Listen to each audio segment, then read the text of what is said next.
ಬೆಂಗಳೂರಿನ ನಾಡದೇವಿ ಭುವನೇಶ್ವರಿ ಪ್ರತಿಮೆ ಬಳಿ ಪ್ರತಿಭಟನೆ ನಡೆಸಲು ಬಿಜೆಪಿ ಶಾಸಕರು ಹಾಗೂ ಪರಿಷತ್ ಸದಸ್ಯರು ಆಗಮಿಸಿದ್ದರು. ಆದರೆ ಪ್ರತಿಮೆ ಇರುವ ಸ್ಥಳದ ಗೇಟ್ ತೆರೆಯದೇ ಇದ್ದ ಕಾರಣ ವಿಪಕ್ಷ ನಾಯಕರು ಗೇಟ್ ಬಳಿಯೇ ಕೆಲಕಾಲ ಕಾಯಬೇಕಾಯಿತು. ವಿಪಕ್ಷ ನಾಯಕರಾದ ಅಶೋಕ್, ಛಲವಾದಿ ನಾರಾಯಣಸ್ವಾಮಿ ಸೇರಿದಂತೆ ಬಿಜೆಪಿ ಶಾಸಕರು ಹಾಗೂ ಮುಖಂಡರು ಸ್ಥಳಕ್ಕೆ ಆಗಮಿಸಿ ಗೇಟ್ ತೆರೆಯುವಂತೆ ಪೊಲೀಸರನ್ನ ಒತ್ತಾಯಿಸಿದರು. ಗೇಟ್ ತೆರೆಯದ ಹಿನ್ನೆಲೆಯಲ್ಲಿ ಸ್ಥಳದಲ್ಲಿ ಕೆಲಕಾಲ ಗೊಂದಲದ ವಾತಾವರಣ ನಿರ್ಮಾಣವಾಗಿತ್ತು.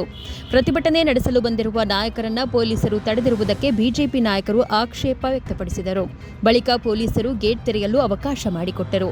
ಗೇಟ್ ತೆರೆದ ನಂತರ ಬಿಜೆಪಿ ನಾಯಕರು ಹಾಗೂ ಶಾಸಕರು ನಾಡದೇವಿ ಭುವನೇಶ್ವರಿ ಪ್ರತಿಮೆ ಬಳಿ ತೆರಳಿ ಪ್ರತಿಭಟನೆ ನಡೆಸಿದರು.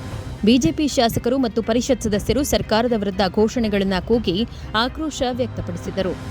ಕಾಂಗ್ರೆಸ್ ಸರ್ಕಾರದಲ್ಲಿ ಮಹಿಳೆಯರಿಗೆ ಸಮರ್ಪಕ ಪ್ರಾತಿನಿಧ್ಯ ನೀಡಲಾಗುತ್ತಿಲ್ಲ ಎಂದು ಆರೋಪಿಸಿ ಬಿಜೆಪಿ ನಾಯಕರು ಪ್ರತಿಭಟನೆ ನಡೆಸಿದರು.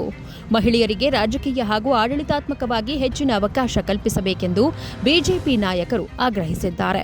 ಮಹಿಳೆಯರ ಹಕ್ಕುಗಳು, ಪ್ರಾತಿನಿಧ್ಯ ಹಾಗೂ ರಾಜಕೀಯ ಅವಕಾಶಗಳ ವಿಚಾರದಲ್ಲಿ ಸರ್ಕಾರದ ನಿಲುವನ್ನು ಬಿಜೆಪಿ ನಾಯಕರು ಪ್ರಶ್ನಿಸಿದರು. ಮಹಿಳೆಯರಿಗೆ ಸೂಕ್ತ ಸ್ಥಾನಮಾನ ನೀಡುವಲ್ಲಿ ಕಾಂಗ್ರೆಸ್ ಸರ್ಕಾರ ವಿಫಲವಾಗಿದೆ ಎಂದು ಆರೋಪಿಸಿದ ಅವರು, ಪ್ರತಿಭಟನೆ ವೇಳೆ ಬಿಜೆಪಿ ಶಾಸಕರು ಹಾಗೂ ಪರಿಷತ್ ಸದಸ್ಯರು ಸರ್ಕಾರದ ವಿರುದ್ಧ ತಮ್ಮ ಅಸಮಾಧಾನ ಹೊರಹಾಕಿದರು. ಒಂದೆಡೆ ಭುವನೇಶ್ವರಿ ಪ್ರತಿಮೆ ಬಳಿ ಪ್ರತಿಭಟನೆಗೆ ಬಿಜೆಪಿ ನಾಯಕರು ಸಜ್ಜಾಗಿದ್ದರೆ, ಮತ್ತೊಂದೆಡೆ ಆರಂಭದಲ್ಲಿ ಗೇಟ್ ತೆರೆಯದಿರುವುದು ಕೆಲಕಾಲ ರಾಜಕೀಯ ಚರ್ಚೆಗೆ ಕಾರಣವಾಯಿತು.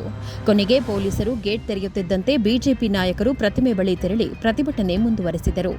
ಒಟ್ನಲ್ಲಿ ಮಹಿಳೆಯರಿಗೆ ಪ್ರಾತಿನಿಧ್ಯ ನೀಡುವ ವಿಚಾರವನ್ನ ಮುಂದಿಟ್ಟುಕೊಂಡು ಬಿಜೆಪಿ ನಡೆಸಿದ ಪ್ರತಿಭಟನೆ ರಾಜಕೀಯವಾಗಿ ಗಮನ ಸೆಳೆಯಿತು.